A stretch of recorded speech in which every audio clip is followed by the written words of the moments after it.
Assalamualaikum warahmatullahi wabarakatuh. Semangat belajar. Hari ini kita akan belajar tema 2 menyayangi tumbuhan dan hewan.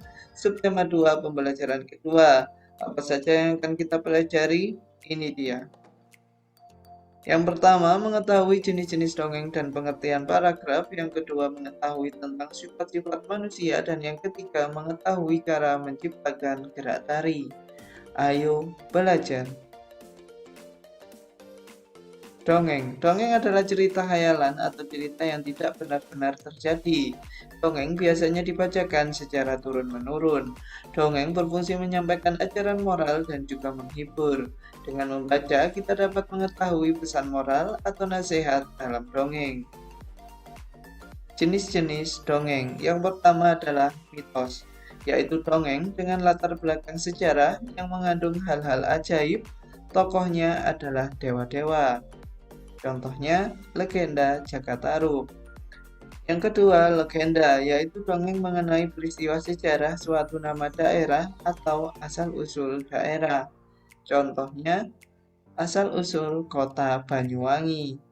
Yang ketiga, fabel, yaitu dongeng yang tokohnya adalah hewan atau tumbuhan yang menceritakan tentang kehidupan mereka. Contohnya, kancil dan buaya. Yang keempat, hikayat, yaitu dongeng yang menceritakan kehebatan atau kepahlawanan seseorang. Contohnya, hikayat Putri Hijau, cerita rakyat Sumatera Utara. Yang terakhir, parabel, yaitu dongeng yang menggunakan perumpamaan untuk menyampaikan pesan moral atau nasihat. Contohnya, legenda Keong Mas. Paragraf. Paragraf atau alinea merupakan sekumpulan kalimat yang saling berkaitan antara kalimat yang satu dengan kalimat yang lain.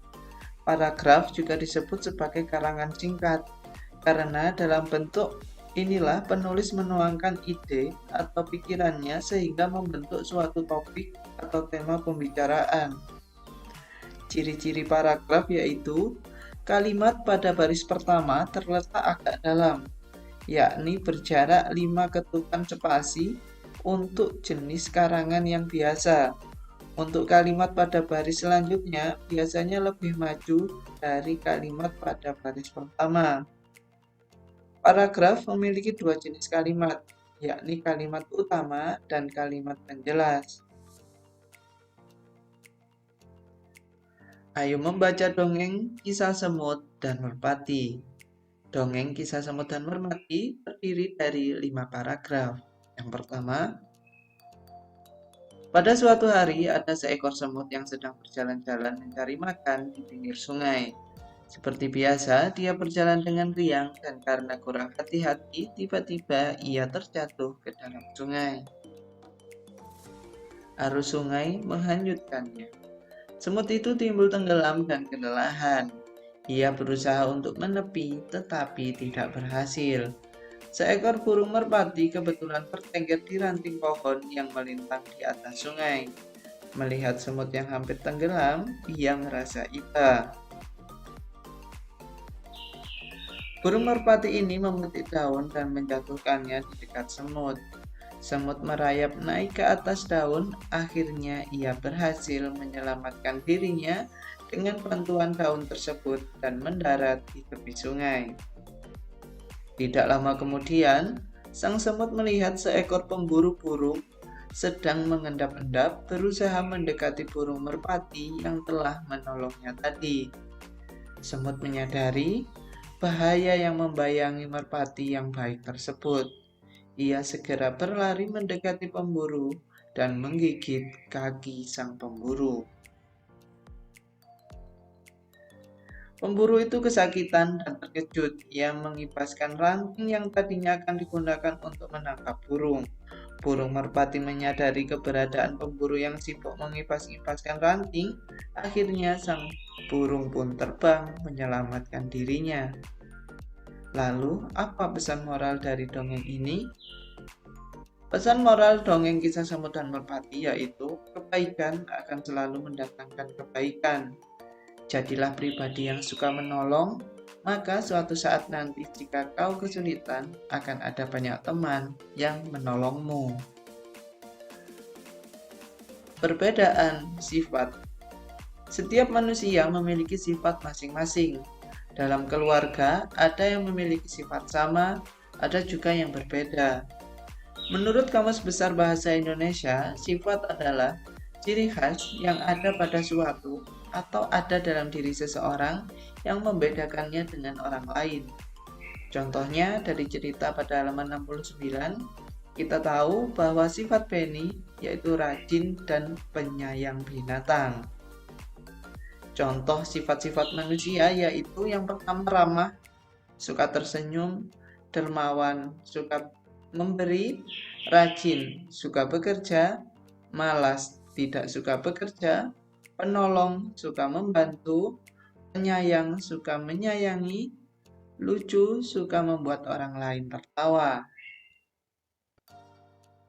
Adanya perbedaan sifat dalam lingkungan pertemanan seharusnya pertama, membuat pertemanan semakin erat, tidak saling bermusuhan, saling menghargai dan menghormati, dan tidak memilih-milih teman. Materi selanjutnya menciptakan gerak tari. Siswa dan guru mendiskusikan tentang gerakan macam-macam binatang. Ada binatang yang berjalan, melompat, terbang, dan lain-lain. Bermacam-macam gerakan binatang bisa menjadi sumber ide untuk menciptakan gerakan tarian. Misalnya ada tari merak, tari kupu-kupu, dan tari kuda lumping. Ini gerakan menirukan katak dan kelinci melompat. Praktikan ya. Yang pertama, kaki lurus dengan lengan menggantung di depan tubuh. Kedua, posisi tubuh jongkok dengan jarak 2 kaki cukup lebar dan posisi dada tegak. Sebelum melompat, pastikan jarak antara 2 kaki cukup lebar. Yang ketiga, tubuh melesat ke udara dengan tangan terbuka ke atas. Loncatlah ke udara sementara tangan terbuka ke atas. Dan yang keempat, mendarat dengan kaki depan dan lutut menekuk. Lalu mendarat dengan kaki depan dan lutut menekuk. Coba praktikan ya. Gerakan menirukan katak dan kelinci melompat. Kesimpulan pada pembelajaran kita kali ini yaitu yang pertama, paragraf atau alinea merupakan sekumpulan kalimat yang saling berkaitan antar kalimat yang satu dengan kalimat yang lain. Bermacam-macam gerakan binatang bisa menjadi sumber ide untuk menciptakan gerakan tarian. Sifat adalah ciri khas yang ada pada sesuatu atau ada dalam diri seseorang yang membedakannya dengan orang lain. Terima kasih. Semoga bermanfaat. Sampai jumpa di pembelajaran selanjutnya. Tetap sehat dan tetap semangat. Saya akhiri.